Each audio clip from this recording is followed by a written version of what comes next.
For those of us who know the game that we used to play when we were children called katii, I think we can learn a spiritual lesson, a very important spiritual lesson from that game. You know, the concept of the game is this, for those who may not know the game. There are a number of children. If you are, for example, 10 children playing, you just divide yourself into 2 teams. And then you choose your best 2 people who are very good at aiming and hitting a target. Then you make a ball, maybe the size of a tennis ball from socks or some soft material. And then have these 2 people who are very good at aiming and hitting their targets be on separate ends, maybe about 10 meters or so apart. And then the other team, the 5 of the other team, will get in the middle between the 2 people who are throwing the ball. And then the idea is for these 2 sharpshooters, the ones who are good in hitting targets, make sure that they hit each and every person in that other team. So the 5, if you're hit by the ball, you get out of the game.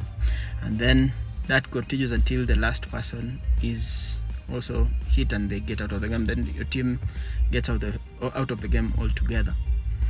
Now, then the other team will get in after that, and then the same thing continues.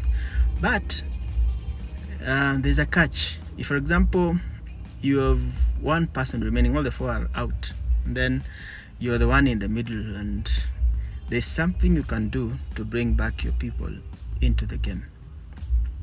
That is, if one of these people, the 2 people who are from the other team, are aiming at you and you're able to catch that ball.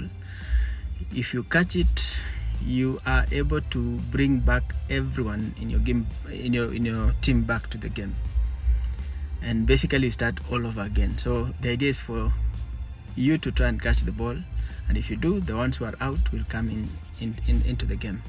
I think that is exactly what Jesus did for us as Christians. You know, Jesus had to be like one of us. He had to be born as a human being, so he's part of our team. And then we were all hit by this other team, the team of the enemy, and we got out of the game. And finally Jesus got into the game and he was able to catch the ball. And then the words we are using for all these actions in the game are also very telling. For example, if you are hit, you are told that you've burnt, so get out of the game.